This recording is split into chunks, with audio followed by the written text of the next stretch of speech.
I was in the middle of a 12-page report when my phone lit up with my mom's name. Not a text, a call. That alone was strange. She hates phone calls. She sends voice notes, GIFs, call me later messages. But calling me during work hours? That usually meant something serious. Last time she called before 5 p.m. was when my grandmother slipped in the shower. So I answered. Hey, Mom, I'm in the middle of… Good, she said. Then listen. You'll need to wire $50,000 to your brother. Before Christmas. My fingers froze above the keyboard. 50,000? Yes, she repeated, bored, like she was confirming the price of paper towels. He's run into a little problem with his startup. It's normal. These things happen. And you're the only one in the family who actually has real money. That sentence, you're the only one who has real money, hit harder than the amount. Mom, I said slowly, are you asking me? No, she answered, and her tone sharpened. Your family. This is your responsibility. We raised you better than to watch your brother drown. I opened my mouth, closed it, opened it again. So you're telling me I have to pay his debt because it's your duty, she snapped. You're successful. He needs help. We're not discussing this. In the background, I heard the TV and Dad's voice. I didn't hear him object. I already knew what that meant. Dad agrees with this? I asked anyway. He's right here. A muffled cough. Then Dad's monotone. It's the right thing to do, son. Of course it was, because it didn't cost him a cent. Before I could respond, my phone buzzed again. The family group chat. Max. That was his only contribution. A thumbs-up emoji for $50,000. I stared at it so long the screen dimmed. Mom, I said finally, you didn't even ask if I could help. Don't play games, she said sharply. We know what you make. We know what you save. You have enough. This isn't optional. If you refuse to help your own brother… Her voice turned ice cold. Don't you dare spend Christmas with us. There it was. The ultimatum. The emotional invoice. I exhaled through my nose, closed my laptop, and leaned back in my chair. My coworkers were laughing about something in the hallway. My project deadlines flashed in the corner of my screen. My coffee was getting cold. And in the middle of all of that, my family had just announced a $50,000 bill like they were reading the electricity meter. I'm not sending the money, I said quietly. Mom didn't gasp. She didn't ask why. She didn't even pretend to care about my reasoning. Her tone dropped even lower. Then don't come home, she said. If you walk away from this responsibility, you walk away from this family. Dad said nothing. So, again, he agreed. Another buzz. Max.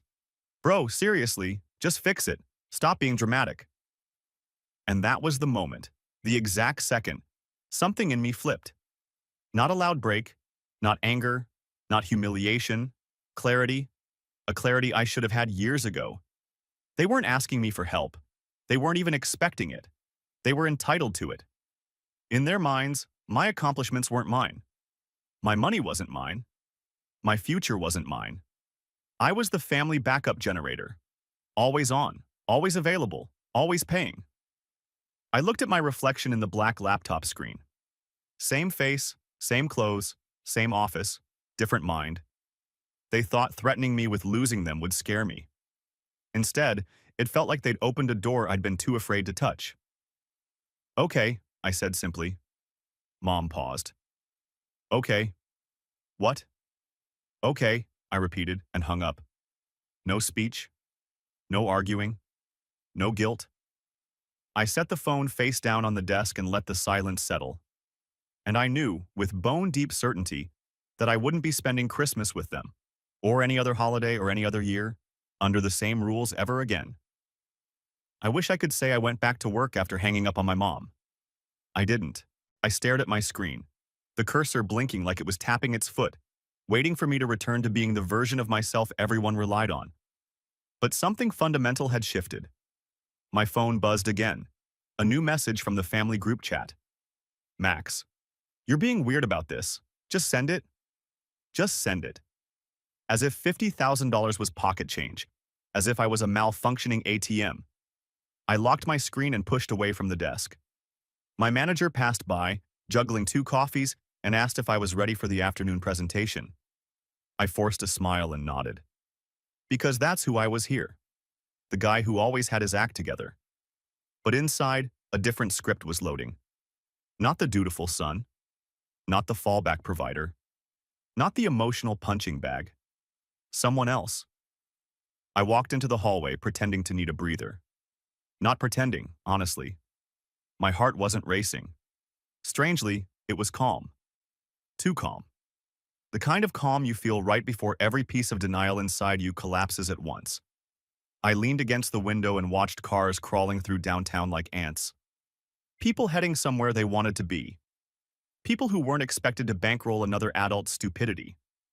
Then my phone buzzed again. Mom. We'll make this simple.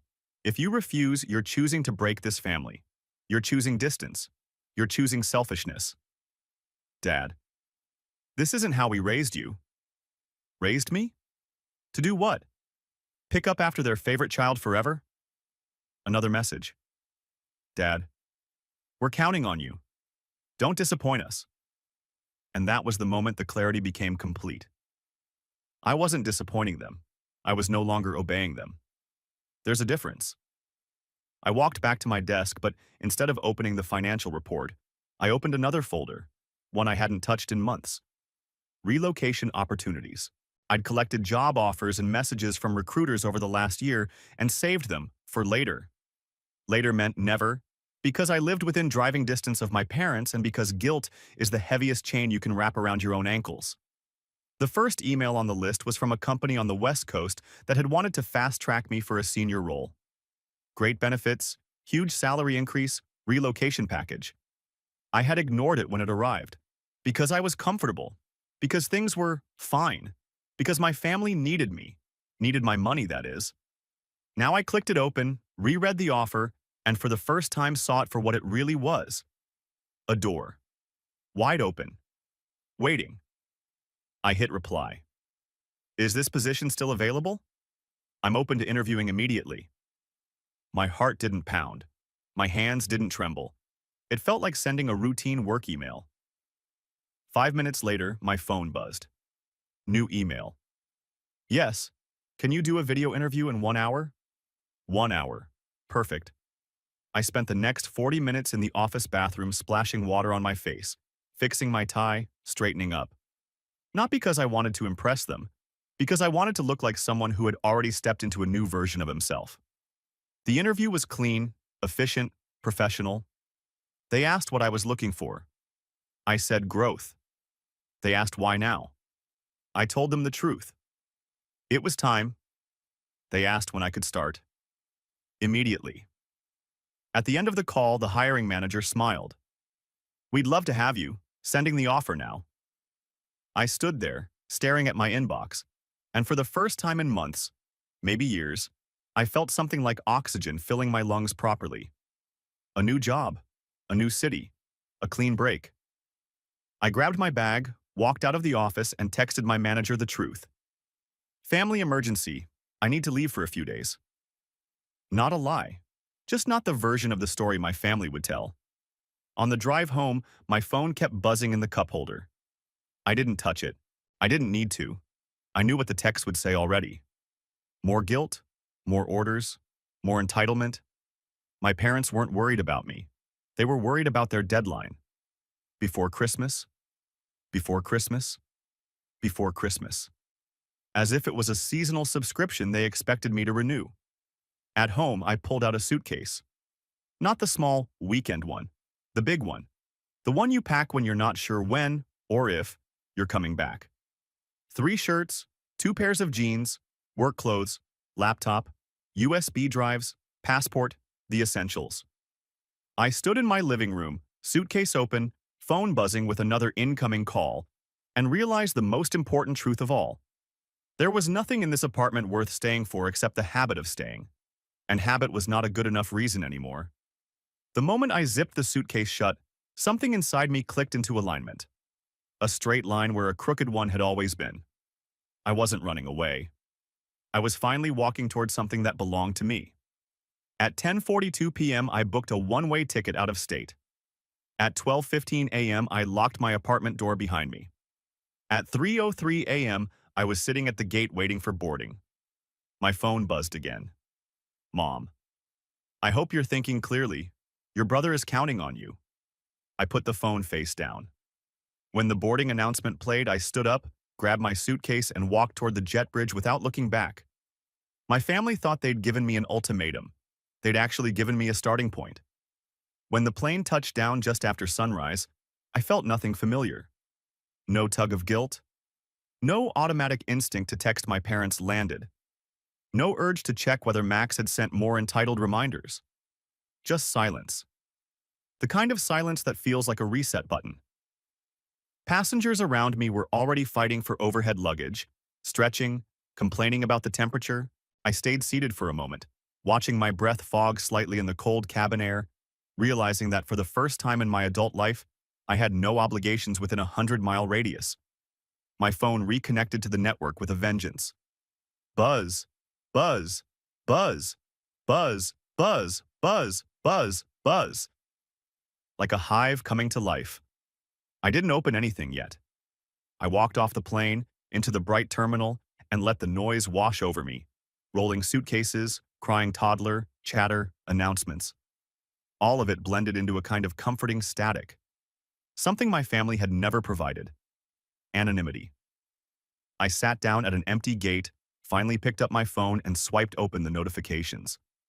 And there it was. The collapse. 38 missed calls from Mom, 19 from Dad, 7 from Max, and dozens, literally dozens, of messages. The first wave was demanding. Mom, where are you? We need to discuss the transfer. Dad, we're waiting for confirmation. Max, bro, come on. It's almost Christmas. Then the tone shifted. I scrolled. Mom, why did the power shut off?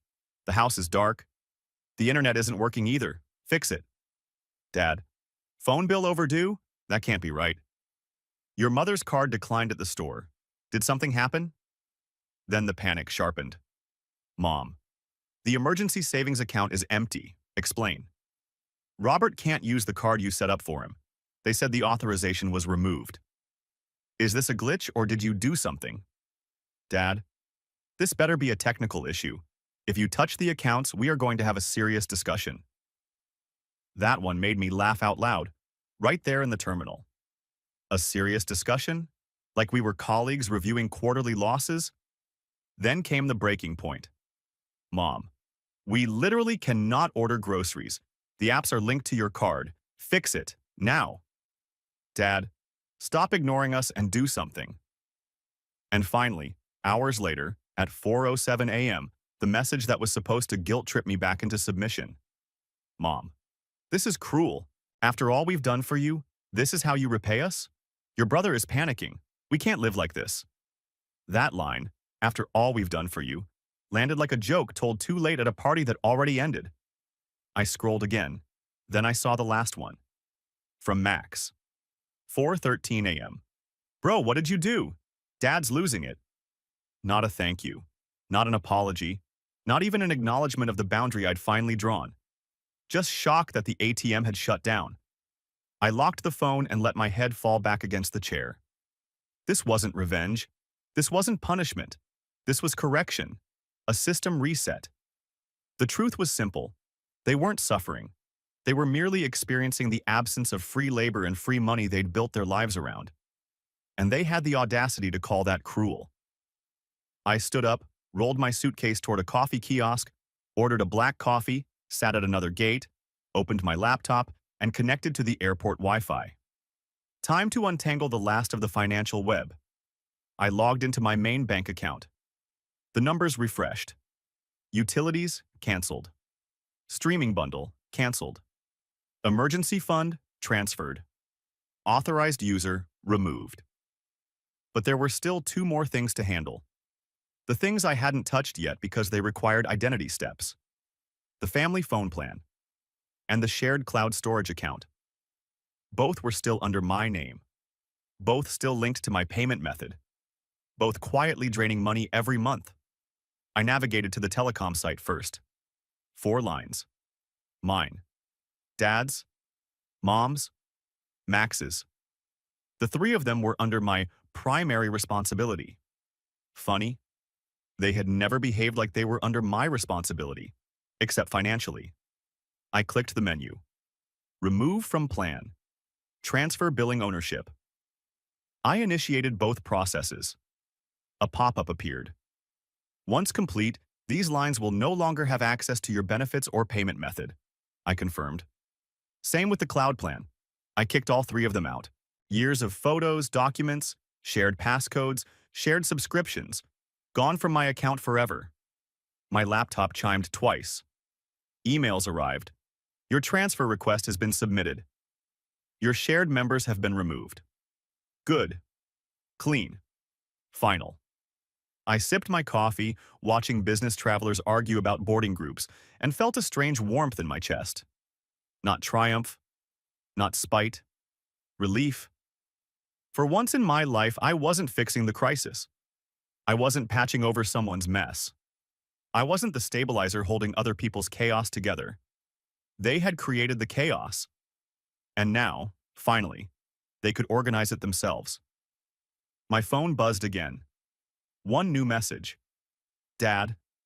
I didn't want to read it, but curiosity won. Dad. Your mother is crying. I hope you're satisfied. That was it.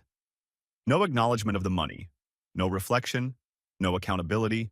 Just emotional blackmail with a sprinkling of shame. I stood up, tossed the empty cup, and walked toward the exit signs. Satisfied? No. Not satisfied. Liberated. I ordered a rideshare, stepped outside into the cold morning air of a city that didn't know me yet, and took a deep breath. Today, I would check into the temporary housing my new job set up. Tomorrow, I'd start orientation. Next week, I'd sign a lease. My rideshare driver was one of those overly cheerful morning people who shouldn't legally be allowed to speak before 10 a.m. He kept trying to make small talk, weather, coffee preferences, sports, but I barely heard him. My phone vibrated nonstop in my pocket like a trapped wasp. By the time we reached the temporary corporate apartment, there were 92 unread messages. I didn't open any of them. The building lobby was sleek, modern, full of people in suits rushing to meetings. I checked in, got the key card, took the elevator to the 9th floor, and stepped into a spotless, minimalist studio that smelled like new carpet and lemons. It wasn't home, but it was neutral territory, a clean slate. I dropped my suitcase, plugged in my phone, and showered. Hot water.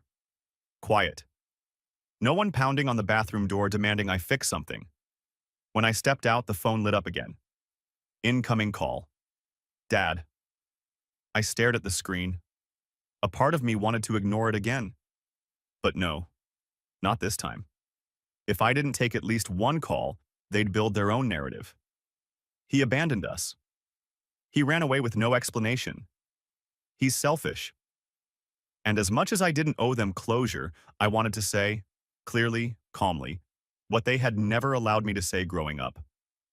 I answered. Dad exhaled like he'd been underwater. Where are you? I waited a full second before answering. Not there. That's not an answer. It's the only one you're getting. He sucked in a breath. Your mother hasn't slept all night. She thinks you're having some breakdown. She's terrified. Right. That's exactly what people feel when the grocery delivery app declines. What do you want, Dad? What do I want? He snapped. I want to know why every account under your name suddenly shut down. Why the utility payments stopped. Why your mother's car didn't go through for basic necessities. Why you would do something so reckless. Reckless, I repeated. Not a question. A diagnosis. Yes, he said loudly. Your actions have consequences, young man. Young man. I'm nearly 30. For a moment, I just listened to him breathe. Long, frustrated exhales. And then the quiet voice in my head, the one I'd ignored my whole life, said, tell him the truth. The truth they never let you say. So I did. I didn't shut the accounts down, I said. Well, someone sure as hell did. I stopped paying for them, I corrected. Silence. A hard, stunned silence. You what? I stopped paying for things that should have never been my responsibility in the first place. He let out an incredulous laugh. We depended on those. I know, I said. You depended on me, constantly, quietly, without asking, without contributing, without ever acknowledging what it cost me. That's ridiculous. Utilities, I said calmly. Streaming services, phone plan, the emergency account, the credit card you've had access to for 5 years. All tied to me. All draining my money every month. All assumed to be permanent. Dad tried to interrupt. I didn't let him. And when I finally said no to sending $50,000, not a favor, not a loan, a demand, Mom's response wasn't concern. It wasn't even surprise. It was, if you don't obey, don't come home. He didn't speak. I took that seriously, I finished. Dad inhaled sharply, then exhaled through his teeth. You're blowing this out of proportion. A family supports each other. A family asks, I said. You ordered. This is because of your mother's tone? You're tearing the family apart because of a tone. I laughed. Really laughed. Because that line perfectly summed up the decades-long delusion. It's not about a tone, I said. It's about a pattern, and I'm done enabling it. Dad's voice hardened. Well, he said, your brother is devastated. He thinks you hate him. I don't hate him, I said, but I'm done being his safety net. If he wants a startup, he can fund it. If he wants credit, he can earn it. If he wants to fail, he can face consequences like the rest of us. This isn't how we raised you. You raised me to be responsible, I said, not to be exploited. Dad's breath caught, a rare moment where he had no retort. Then, softly, you left. For the first time ever, his voice cracked. I froze. You actually left, he repeated, like he was only now understanding the finality. Yes, I said. Why? He whispered. And now was the moment. Not for anger, not for guilt tripping back at them, for clarity. Because staying made me a stranger to myself, I said. Because every accomplishment I had became a resource for you, not something I could feel proud of. Because you never saw me as an adult with boundaries, just a wallet with legs. Dad didn't yell. He didn't deny it. He didn't call me dramatic. He said the most honest thing he had said in years. I didn't realize, his voice trembled, how much we relied on you. There it was. The first admission. The first crack in the wall. But cracks don't fix structures. They reveal what needs to fall. I'm starting a new job tomorrow, I said. In a new city. I need space. I need distance. I need a chance to build a life that isn't anchored to someone else's demands. He swallowed. And Christmas? I won't be there. A long silence. Then, quietly, your mother won't take that well. That's not my responsibility anymore. The line stayed quiet for another 10 seconds. Then Dad said, I hope, someday, you'll come back. Someday, I said gently, when I'm treated like family, not infrastructure. And I ended the call. Not slammed, not emotional, just ended. A clean cut. I sat on the edge of the bed, staring at the wall, feeling my heart settle into a rhythm that felt right, straight, balanced. I hadn't yelled. I hadn't attacked. I hadn't justified. I'd finally spoken the truth in a house where truths had always been filtered through someone else's comfort. My phone buzzed again, this time a text from Mom. Your father is upset. Are you proud of yourself? I turned the phone face down. I didn't feel guilty. By the time noon rolled around, I had showered, shaved, unpacked my essentials, ironed a shirt, and eaten a protein bar I found in the corporate welcome basket. It was the first normal morning I'd had in years. No errands, no surprise crises, no, can you swing by the house to help your brother real quick? Requests. Just me. In a quiet apartment. Preparing for a new life. Then my phone buzzed again. Not from Mom. Not from Dad. Not from Max. This time it was my aunt, my mom's sister, a woman who only ever called for two reasons: gossip or intervention. I sighed and picked up. Aunt Linda? Oh, thank God, she said immediately, her voice sharp but relieved. Your mother is having a fit. I mean a fit. She called me sobbing, saying you've gone rogue and attacked the family's stability. What on earth is happening? There it was. The narrative. Already forming. Nothing is happening, I said calmly. I just stopped paying for things I never agreed to pay for long term. Stopped paying? She repeated, like she had misheard. Yes, utilities, phone plans, subscriptions, the emergency account. Oh, honey, she cut in. You were paying for all of that? Her tone changed instantly. Not judgment, not anger, shock.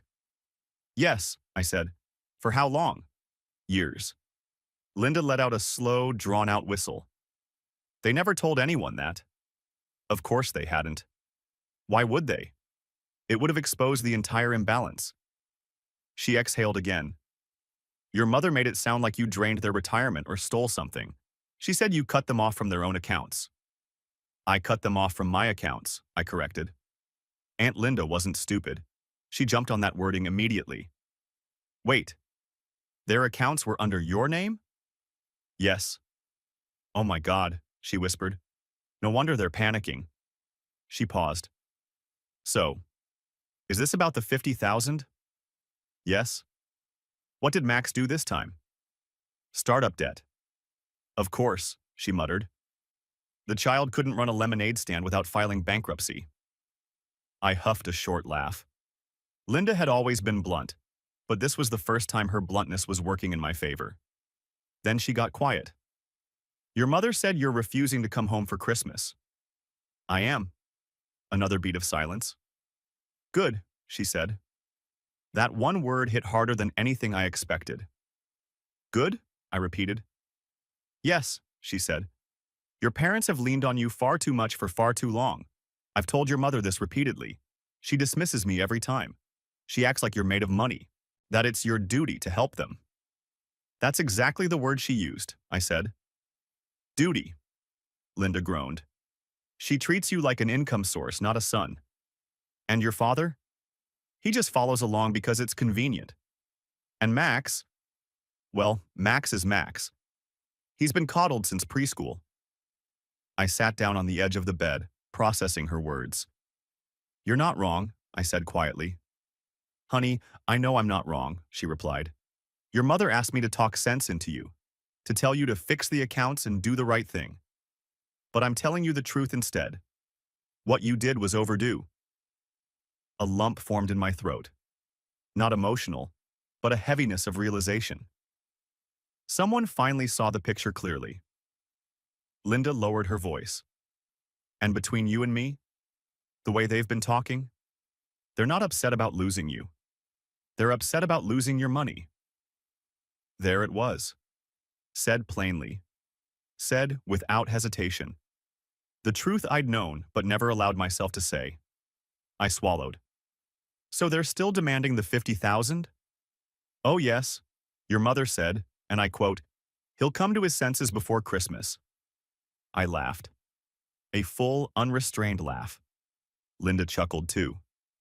Honestly, good for you, she said. A clean break might finally teach them reality. We talked a few more minutes, mostly Linda venting about Max's past disasters. And then she ended with, and listen, if your mother keeps spiraling, she might show up at your old apartment. You better be somewhere far away. I already am. Good boy, she said, and hung up. I stared at the phone for a long moment after the call ended. It hit me. This was the first family conversation in my adult life that didn't make me feel small, or guilty, or obligated. Just understood. But that moment of peace didn't last long. My phone buzzed again. Another unknown number. No caller ID. I almost declined. Then curiosity won. Hello? A stern voice answered. Is this the financial sponsor for the Roberts household? I blinked. The what? I'm calling from Metropower customer accounts, the woman said. The Roberts household has an abrupt shutdown of automatic billing. And they've listed you as the primary on-file responsible party. We're trying to understand what happened. Oh my God. They actually gave my number to the utility companies. I pinched the bridge of my nose. I am not the responsible party, I said firmly. That account needs to be transferred to the actual residents. Silence on her end. Typing. Clicking. Oh, I see, she said. It appears they've been using your payment method for 38 months. Correct. And that's no longer the case. Correct. The woman paused. Well, she said, professional but sympathetic. They are currently without electricity. They were very insistent we contact you. Of course they were. Transfer ownership to them, I said. They can provide their own payment method. Understood. I'll note the account accordingly. I thanked her and hung up. 40 seconds later, another incoming call. This time from the internet provider. Followed by one from the phone plan company. Followed by one from the cloud subscription center. They were all trying to reach the same person. The one who used to fix everything. The family's financial spine. The walking autopay. Me. Not anymore. I forwarded every number to voicemail, threw my phone onto the couch and rubbed my temples. This wasn't just a boundary. It was a dismantling. A total shutdown of an ecosystem that had quietly fed on me for years. And now that it was collapsing, everyone outside my immediate family was suddenly seeing how lopsided it had been. A knock sounded on my door, housekeeping bringing extra towels. I thanked the woman, closed the door, leaned against it, and exhaled deeply. Tomorrow I'll start my new job. Today, the old world was still burning. But I wasn't the fire department. The next morning, my alarm went off at 6:30 a.m., and for a split second, my brain did what it always did. You have to check in with mom. You have to see if anyone needs anything. You have to mentally budget how much of your time and money is already spoken for. Then I remembered. No, I didn't. I lay there in the unfamiliar bed, staring at the ceiling of the temporary apartment, and let that sink in. No one knew my address here. No one had a key. No one could pop by just for a minute that turned into 5 unpaid hours of labor. I showered, dressed, and actually took my time picking a shirt. Not the most professional one. Not the one that would impress mom if she saw a photo. Just the one I liked. My phone was face down on the nightstand. I could feel it buzzing every few minutes. Not yet. I made coffee in the tiny kitchen, burnt the first toast, laughed at myself, made another. It felt stupidly symbolic. I used to wake up into everyone else's emergencies. Today, the biggest crisis was slightly charred bread. At 8:15, I finally picked up my phone. 96 unread messages. I didn't open the family chat. Not yet. I scanned the preview lines like headlines. Mom. This is beyond selfish. Dad. We are done with this behavior. Mom. You've turned your back on your own blood. Max. Bro, answer your phone. It's not that serious. Then one more from Max. They're talking about taking a loan. They're freaking out. Just talk to them, man. Interesting. When I didn't immediately cave, the tone had shifted from entitled to panicked to desperate. I locked the screen. They'd survive. For the first time in their lives, they'd actually have to act like adults. I slipped the phone into my pocket, grabbed my bag, and headed out. The new office was 20 minutes away by tram. I stood in the crowded carriage, surrounded by strangers in headphones and winter coats, and felt oddly light. Like I'd finally stepped out of a costume I'd been sewn into at birth. The building itself was ridiculous. Glass, steel, a lobby big enough to fit my parents' entire house twice. I checked in at reception, got my photo taken for a badge, and followed the HR coordinator through a maze of hallways. Everyone's really excited you're here, she chirped. We've been needing someone with your experience for a while. My experience. Not my money. Not my reliability. Not my ability to quietly fix problems other people caused. We passed clusters of people brainstorming on whiteboards, laughing at inside jokes I wasn't part of yet. No one here knew that 3 states away, my parents were probably pacing a dark living room, wondering how to pay the gas bill without my card. We reached a glass conference room. Inside, 3 people waited. my new direct manager, her boss, and a senior member of the team. I braced myself for the same cold corporate politeness I'd felt in my previous jobs. Instead, my manager smiled like she actually meant it. "Hey, you made it. I'm Jordan." She stood, shook my hand. "We are really glad you said yes." Really glad I said yes. Not grateful you came through for us. Not, we knew you'd do the right thing. A tiny difference. A huge one. The onboarding meeting flew by. We went through systems access, upcoming projects, expectations. They asked what tools I preferred using, what my working style was, what kind of growth I wanted over the next few years. No one asked if I could help out just this once and we'll fix it later. Halfway through, my phone buzzed in my pocket again. Instinctively, I reached for it, then stopped. I wasn't on call anymore. Not like that. When the meeting ended, Jordan walked me to my desk. An actual nice setup by the window, dual monitors, brand new laptop. "If you need anything today," she said, "just ping me. And seriously, we were impressed with your interview. You earned this."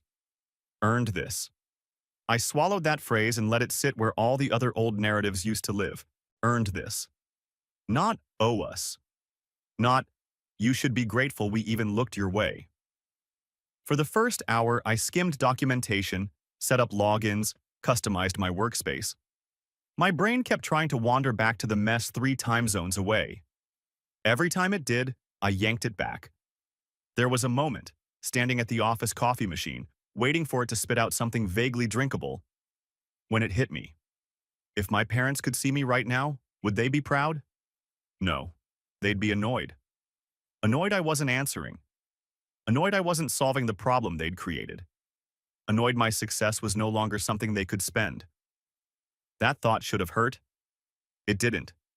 It just confirmed I was exactly where I needed to be. Around lunch, my phone buzzed again, this time with a different tone.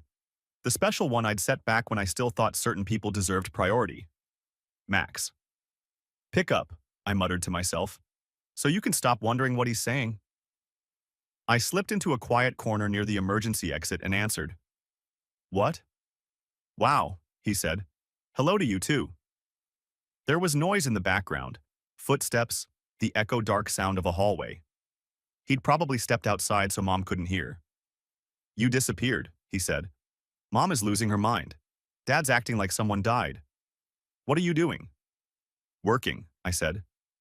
"In another state?" "Yes." He let out a breathy laugh, like this was some elaborate prank I was dragging too far. "Okay, look," he said. "I get that you're pissed. But this? Cutting off the accounts? Leaving? Come on, man. You're making a point. Point made. Now fix it before they have a stroke." I leaned my back against the wall. "I didn't leave to make a point, Max," I said. "I left because staying meant I'd never be anything but your personal bailout plan." He went quiet. "I never asked you to do that," he said finally. I laughed, short and sharp. "You didn't have to. They did it for you. Every time you failed, they came to me. Every little loan, every just for now, every you're the only one who can help. You don't have to say the words when the script is already in everyone's mouth. That's not fair," he snapped. "Ask yourself something," I said. "If roles were reversed, if you had the stable job, the savings, the good credit, and I had the debt, would you send me 50 grand because Mom said so?" Silence. I gave him 10 full seconds. He didn't answer. "There it is," I said quietly. He exhaled, frustrated. "Look, man, I get it. Kind of. But they're talking about taking a high-interest loan to cover this. That's going to screw them." "It's not my job to unscrew them," I replied. "They made financial decisions based on money they didn't own. That's on them." "They thought you'd help," he insisted. "Exactly," I said. "That's the problem." He shifted tactics. "So what, you're just gone? That's it? You're never coming back?" "I'm not saying never," I answered. "I'm saying not like this. Not as the default solution to problems I didn't create." He was quiet again. "They think you hate them," he said. "I don't," I answered. "But I finally love myself enough to stop letting them treat me like a resource." He scoffed. "Dude, That sounds like something off a therapist's Pinterest board. Maybe, I said, but it's still true. There was another long pause. Then, softer. So, you're really not sending anything? No. Not, I can't. Not, I'll think about it. Just, no. Max let the word hang. I heard him swallow. You know, he said, and his tone changed, darker, defensively cocky. You might regret this.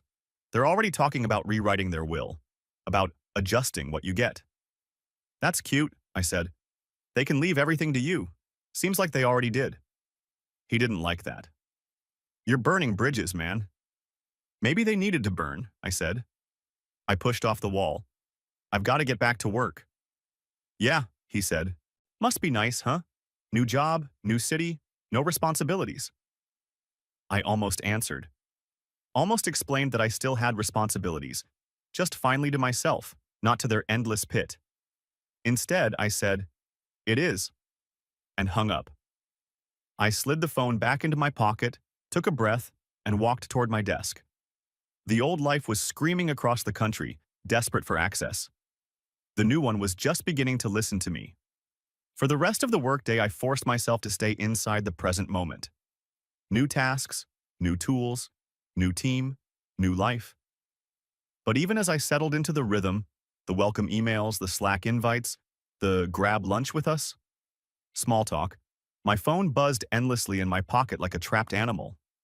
It was impossible to ignore forever. At 3:14 p.m. during a break between onboarding sessions, I finally checked it. 17 new voicemails. Over 60 texts. 4 missed calls from unknown numbers. Probably more companies my parents had sicked on me, trying to get reconnected to my payment methods. I scrolled. Mom, 1:03 p.m.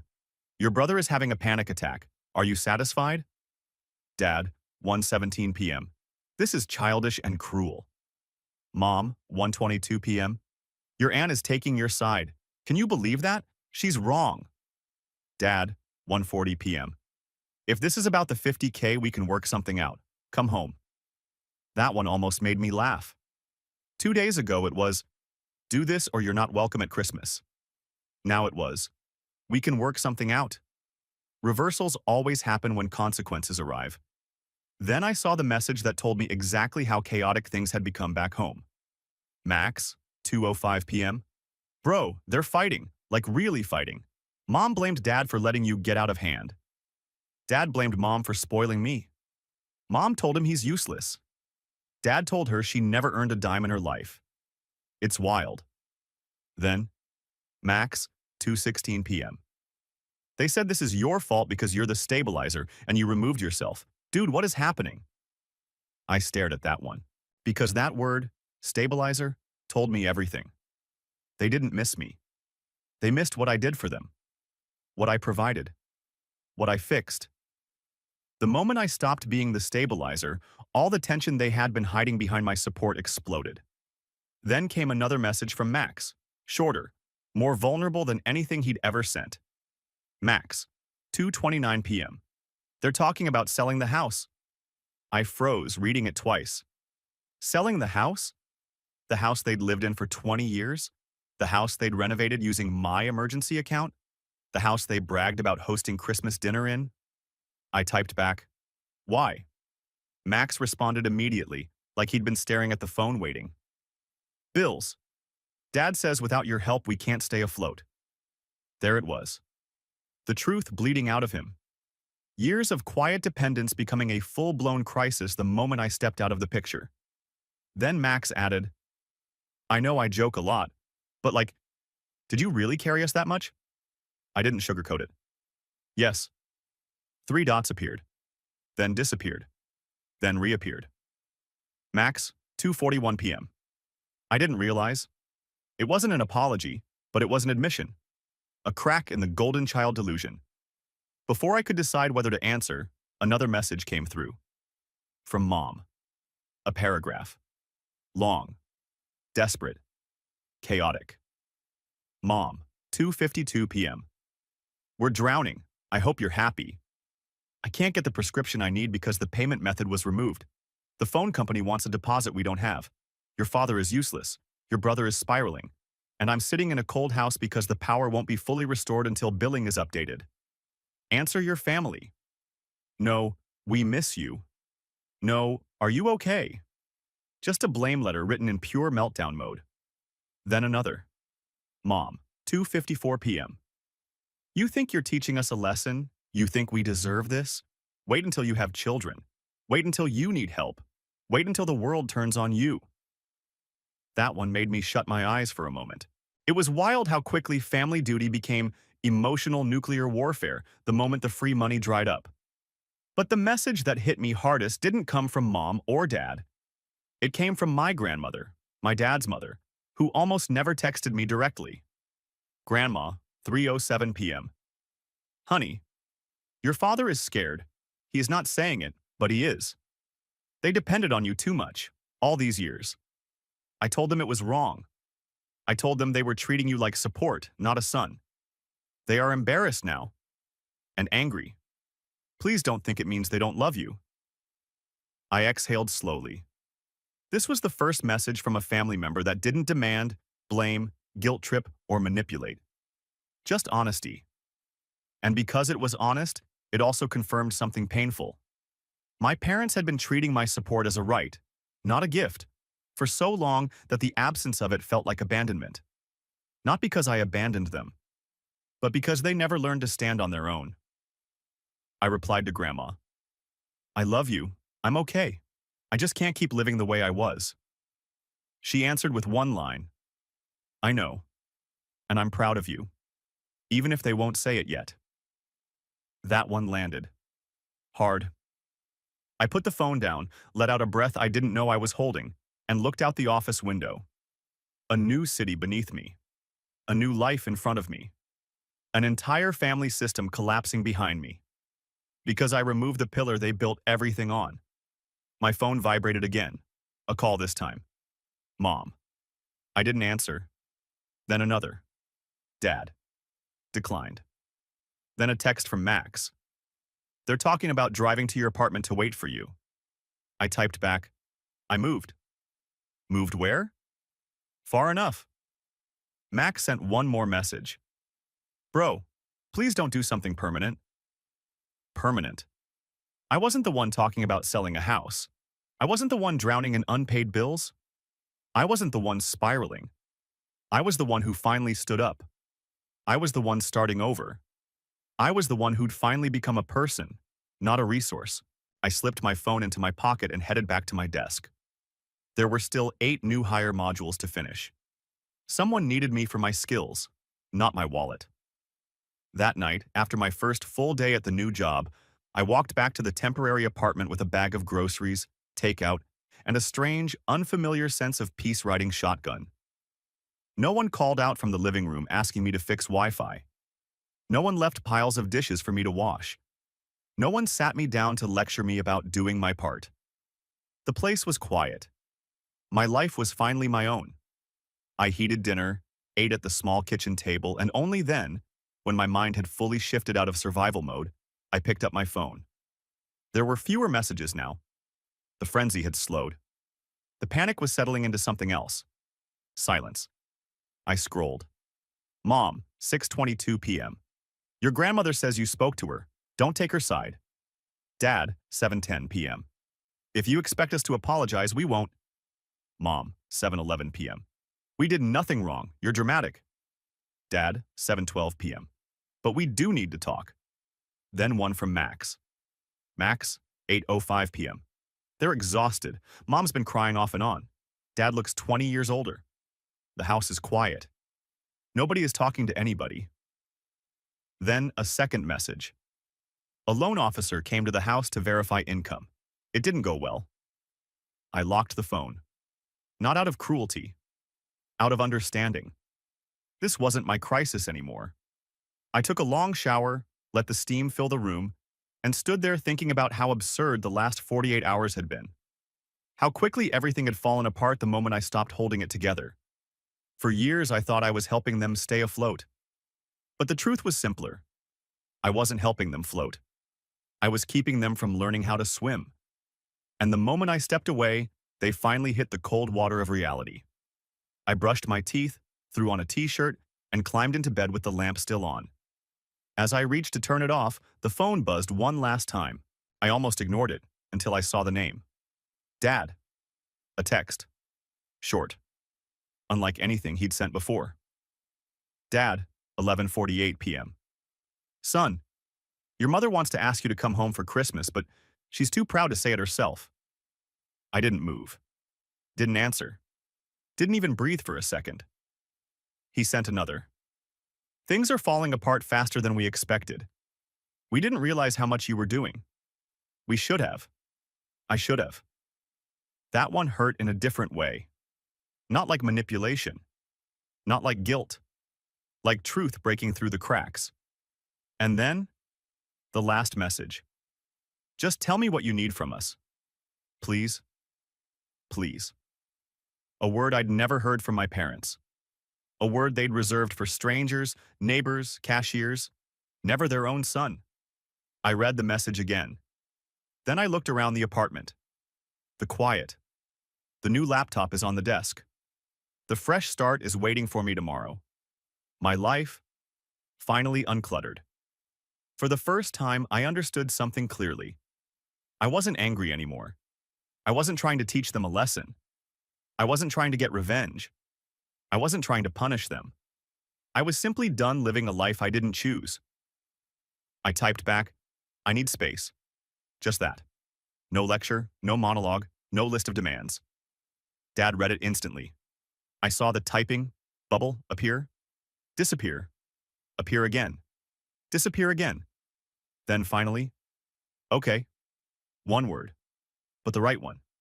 I put my phone on silent, turned off the lamp, and lay back in the dark.